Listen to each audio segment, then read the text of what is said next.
Churches are full of people. The broken, the lonely, the wanderers, the hopeful, the enthusiastic, the lost, the passionate, and the faithful.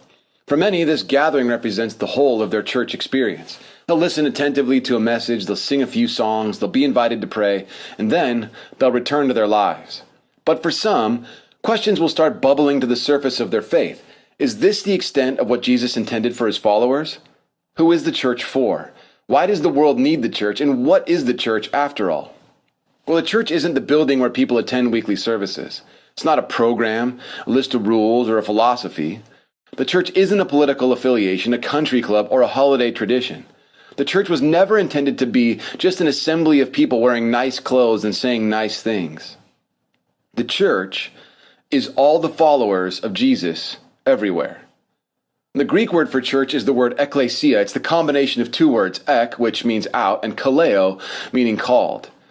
Thus, the church, the ekklesia, means the called out ones. In other words, the church, the collective body of all the followers of Jesus everywhere, is called out by someone for something, for a purpose.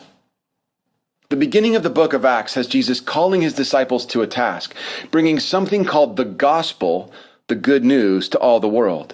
And this gospel would go out to all the outsiders, the forgotten, the abandoned, and the excluded.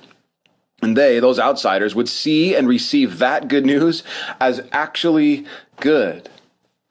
And when Jesus talked about the gospel, it was always in conjunction with something else, something called the kingdom of God. And in the kingdom of God, God's purposes are made apparent. There's justice and righteousness. There's hope for the poor and for the oppressed. And under the kingdom of God, mercy and forgiveness take precedence over bitterness and resentment. Now, people previously deemed to be far from God are brought into his family, adopted as his sons and daughters. And the fullness of the kingdom of God, according to Jesus, is not merely expressed as a way for people to escape an evil world when they die. Rather, the good news of God's kingdom is about the announcement of God's eternity, moving into the present world and carrying on into the life to come. The people who belong to Jesus join him in his worldwide restoration project.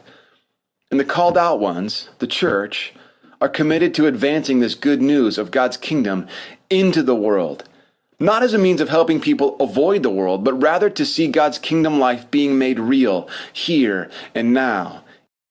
The whole church, with the power of the whole gospel for the whole world.